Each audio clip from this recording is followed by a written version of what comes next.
right, guys, today behind me we have the SKIL TS6307. This is SKIL's table saw. It is not the SKIL saw table saw with the worm drive. This is, though, one of the better reviewed budget-friendly table saws that I've seen. Regular retail on it is $300, $299.99 usually. I picked this up at Menards for $280. They had their beginning of the year sale. Very excited as I get all of this done. We get into the barn build out. I'm excited to have this, and really this is going to be the bread and butter of what we do around here. We've been borrowing my dad's table saw. I did a lot of work on the inside of the house as we've been remodeling. I actually built my wife a coffee table and built a tabletop, jointed it together using a couple of different methods on this.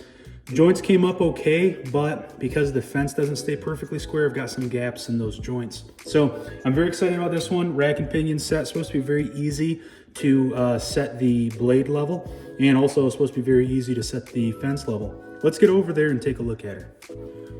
So in this table saw, we can see here, it's a 15 amp table saw. Comes with its own integrated stand, 25.5 inch rip capacity with a rack and pinion fence and an integrated, like I said, folding stand right there. Down here, it is a 10 inch table saw. I did see one from DeWalt that I was looking at that I was really interested in, but it was an 8 1/4. Now, I'm gonna check the level on this out the box and see what we can do. But we will definitely see. I've actually recorded this video prior to the barn build out introduction video where we're going to take a look at this entire barn, see what it looks like to set up a usable workshop and actually have a game processing area behind me coming along where these shelves are at.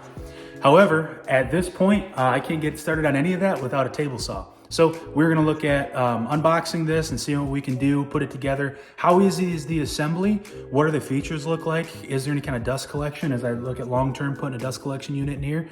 And then hopefully beyond that, if you can't see my breath, we're going to get the heater fired up and get her a little warm in here.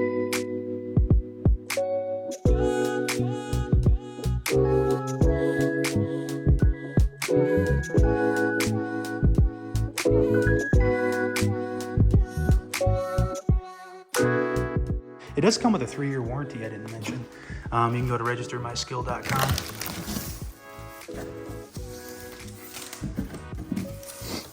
And there you have it.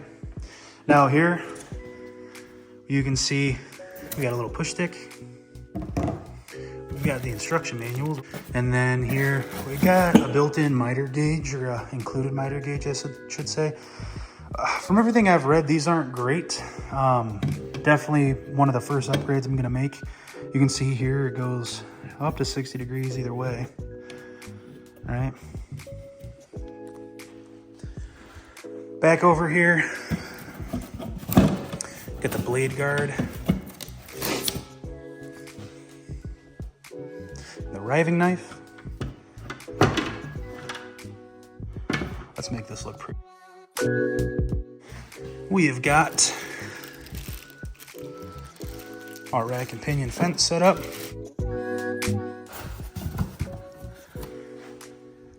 Anti-kickback. Dust collection, there's the riving knife. Dust collection, port, and the riving knife. I'm actually excited to see this. This guy, even if you don't have a dust collection set up, instead of it being up here, you're supposed to be able to put it down and be able to push where that's at. Let's get that out of there. Now, this table saw is actually pretty light. I just got out of the box. I've got it on my workbench, storage rack, whatever you want to call it. And it wasn't really hard. It's got these, let me pick you up. It's got like a knurled handle. It's not necessarily knurled. It is plastic. But it also has these little red handles here. I actually just picked it up right here and got this right up on this table. Build quality on this looks really good for the money. These legs kick down. I'm actually gonna get this down on the ground, but wanted to show you. This, push this little red button, and these just pull out. Now it does have a little lever right here where you can pop that open and twist these out. My assumption is that's for unlevel ground.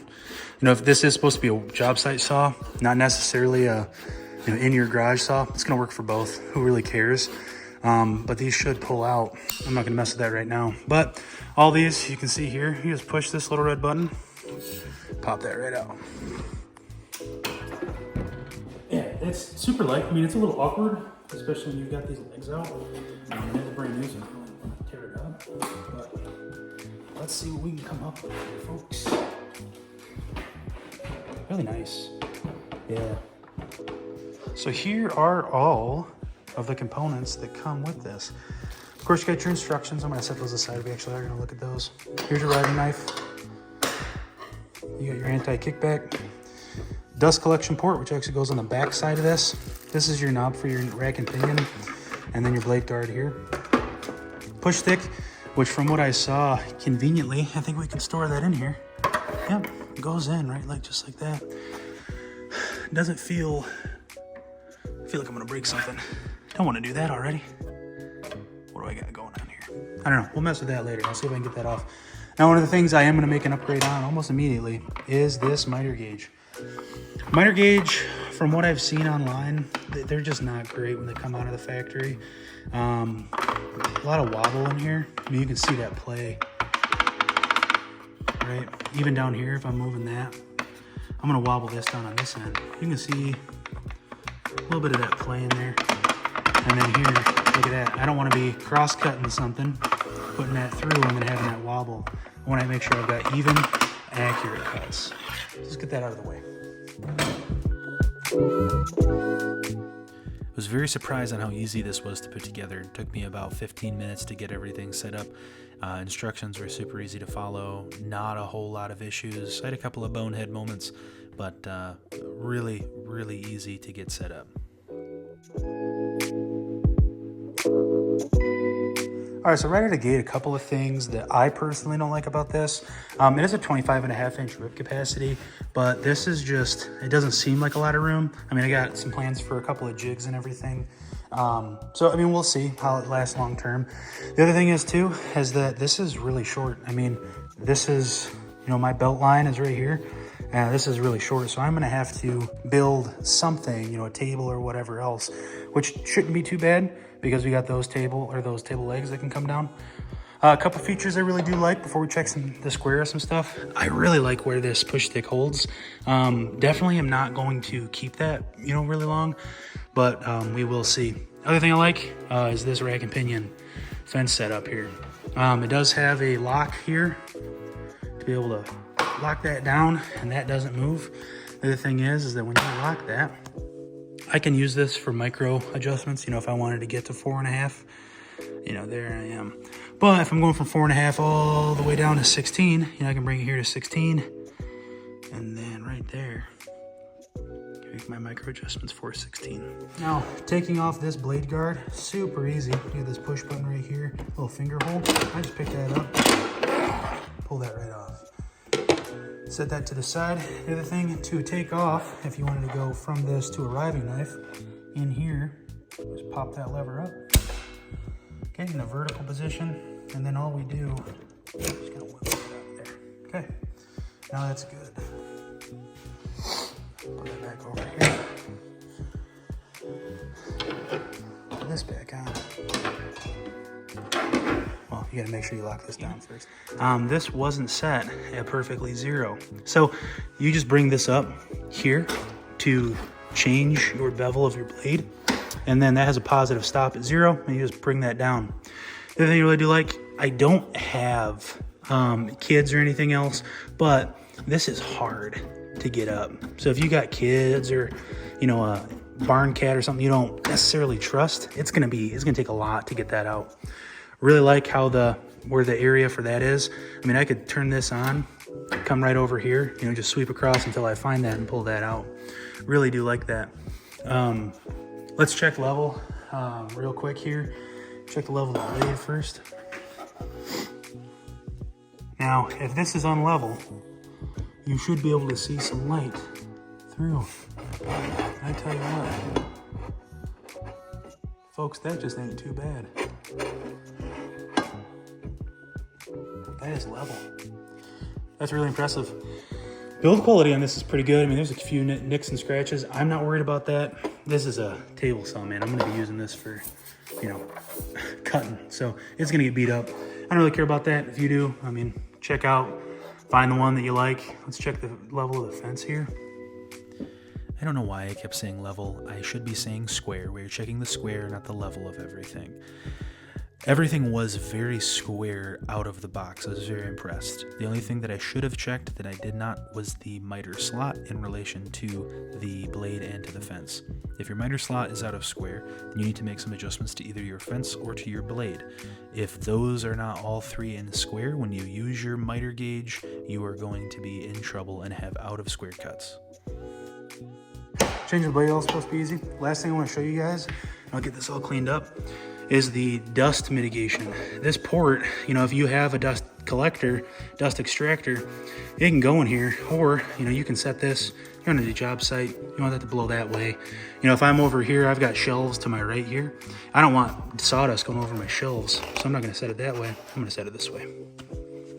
Overall on this though, build quality is really good. Really excited to rip some boards down with it. We'll get into that in a minute. I'll show you guys how it rips down. I do plan on upgrading, like I said, miter gauge, but also you want to get into like an 80-tooth Diablo blade. Something a little finer, not break the bank, but also is going to be pretty solid for years to come. One other thing I did like about this got, in case you're ripping down some longer stuff and you want to bring this out, you've got a little support here. Like I said, you know, you can just grab that and rip that down. You've got a bit of a longer support if I'm cutting down some larger material. That way you don't have this wobble. I've got this down and this is pushing. Nice little edge support here, but really easy to just take off, pop that back if you want that fence. All right, let's see how this does with a few cuts. Here, I'm going to get my dust deputy connected to my shop vac, hooked up to the back dust port. Really easy setup, just slides right in. We're going to start off with a 1x4 crosscut. I'm going to use the miter gauge set to 0 degrees as a way to just push it through evenly. Factory blade really didn't have any issues as we were getting through it. Crosscuts work out pretty easy. You can already see a little bit of tear out there, but I'll show you a close-up as best as I can.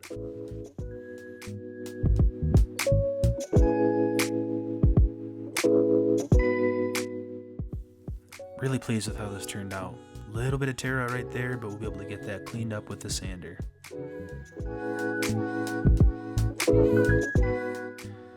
Let's see what the big deal about this whole rack and pinion setup is. Look how easy that is, smooth like butter.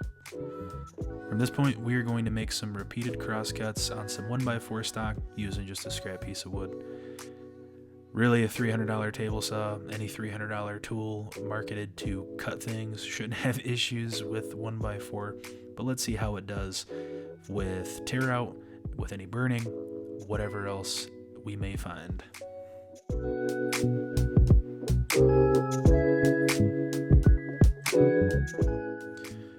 Camera's a little blurry, but it'll clear up here in a minute. What I'm trying to show you is that this is doing way better than what I expected. Here you can see a clear spot. There's a little bit of tear out there at the edges, nothing that a sander can't fix.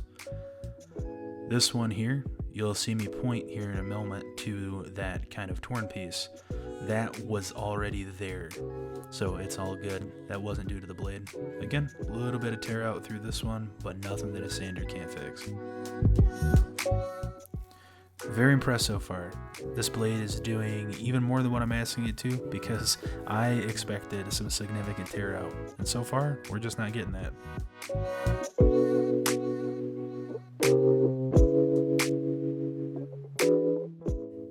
So far we are impressed with how this is doing on a thin piece of material like 1x4, but how does this handle a big daddy like a 4x4? You can see I am going to adjust that fence out to give me a little extra ripping capacity, and I'm going to use that edge support so I don't have that unevenness when I'm dealing with a big piece like this.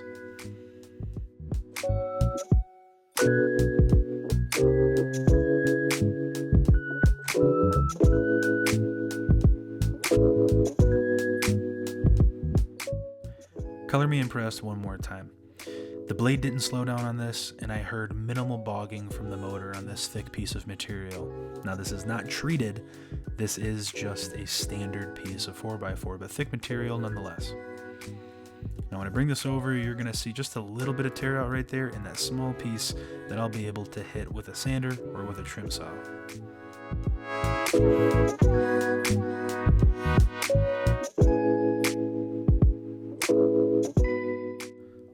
You can see a little bit of tear out right through there, but nothing terrible. Again, nothing a sander can't fix. Really smooth cut. This next clip is why you respect power tools, you take the proper precautions, and you use something like a riving knife or an anti-kickback blade.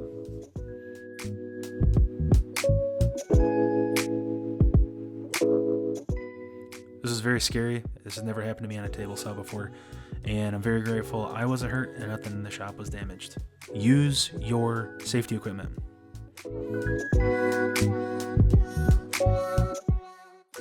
After contemplating a change of pants, I decided to put on the kickback blades and show you how easy it is to put them on and how stupid I am for not having them on there. Pop that plate off, slide it in, flip that pin up, put the plate back in, and you are good to go.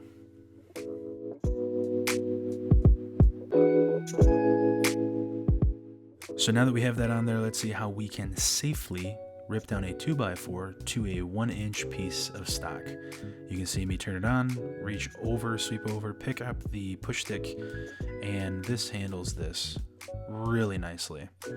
Way nicer than the previous table saw that I had. I've said a few times, this blade offers nothing that a sander can't fix. So if you got a few extra bucks, you want to make an easy upgrade, you can change your blade. If not, if you're like me and this does everything that you ask it, keep it. Here's all the pieces that we cut.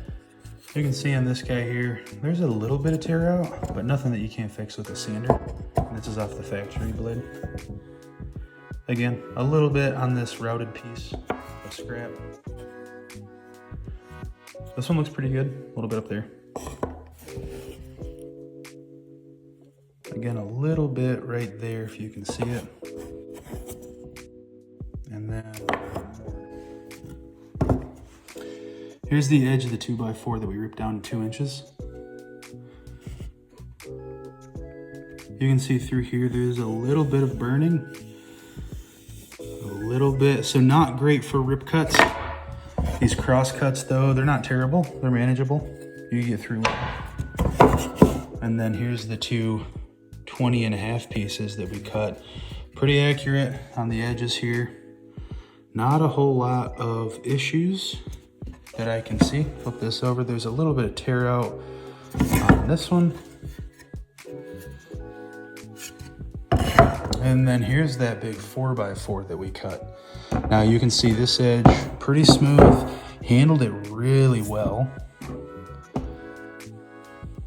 A little bit of tear out here. Now this other side, this is your factory edge, so you can really see the difference between this edge and that edge, a lot smoother. Overall, really solid. I like it. I'm gonna get online, register this. It says it comes with a 1-year warranty. This turns into a 3-year warranty if you register it at registermyskill.com. Within the 30 days of purchasing. It's been a couple weeks since I have filmed the first part of the table saw review. In that meantime though, I've been using the crap out of this thing, and holy smokes, am I impressed. Again, I was coming from a hand-me-down table saw that my pops was letting me borrow. This thing is incredible, super accurate cuts. The fence is accurate. The blade is 90 degrees right out of the box. The dust collection, the dust port is phenomenal. I just got an Oneida Dust Deputy 2, and hooking that up or just straight up hooking a shop vac up to it minimizes the amount of dust that you have. I'm not great about it. Actually, over in the corner, I also have a box that I've just been like dumping the sawdust into because it's got the elbow port where you can direct it. I couldn't be happier. For the amount of features that you have on this at the price point that I got it at, and it's regularly under $299. Like, you can get it all the time for under 300 bucks. I couldn't be happier. I do want to walk you guys through a couple things that I've noticed that could be user error, couldn't be, that I just kind of want to go through. So I'm pretty sure this is going to be pretty standard on any fence, but I do have some scarring in my fence already. I got it a little too close, trying to make some thin rip cuts. Stupid, not going to do it again. The blade height is incredible. I've used it a couple times. Just being able to turn that and set it, like, it goes super fast. That was 13 or 14 turns. The push stick, if I'm being honest, I haven't used. I find myself using, just scrap pieces of wood a little more often than probably what I should. But man, I'm super happy. The fence glides like butter. I do need to do a couple things, you know, clean this up, wax it down. I don't have the riving knife on. I don't have the kickback guards on, but holy smokes, am I impressed. Couple things. Again, I will say, I will tell you, that is my mid thigh. This is low. If you're a shorter person, like I was saying earlier, yeah, this is great. You know, you won't have any issues. If you're tall like me, you're gonna wanna build a stand. And that's what we're gonna do. I'm gonna raise it up probably about a foot. Have an outfeed table over here. If you've watched my, kind of garage cleaning, garage plan video, then you guys will kind of know my plan. But outfeed table on the back of this, send it out, raise it up a little bit. Have a miter station for, honestly, I'm probably going to buy the SKIL miter saw with as impressed as I am with this. Really the only complaint too is the miter gauge. Very wobbly, doesn't fit in well, but from everything I've read, that is pretty standard on these table saws that come with a miter gauge. I've been rather impressed with the blade that it comes with too. I haven't had a lot of tear out. I thought I was gonna have to upgrade it, but I really don't. So from a DIY standpoint, yeah, I recommend this. From a beginner woodworker standpoint, yeah, I recommend this. If you just need a job site table saw, I definitely recommend this. I thought I was going to want the DeWalt 10-inch table saw once I got working with this, and I could not be happier. Thank you guys for watching the review. I do recommend the table saw. Super happy with it. I think I've said it a few times. I've been using it for about a month now, and I couldn't be happier. As we end, I do want to end with a couple words of encouragement. Spent a lot of time out here building stuff, working on the shop, putting together video ideas, and all I can say is that God is good, and He's good always. If you don't have a relationship with God, if you don't know who God is, if you've been turning away from God, if you're unsure, unweary, reach out to somebody and talk. Open up a Bible, reach out to me, do whatever you need to, because God is good, and He's good all the time. Thank you guys for watching again. God bless you. Have a good one.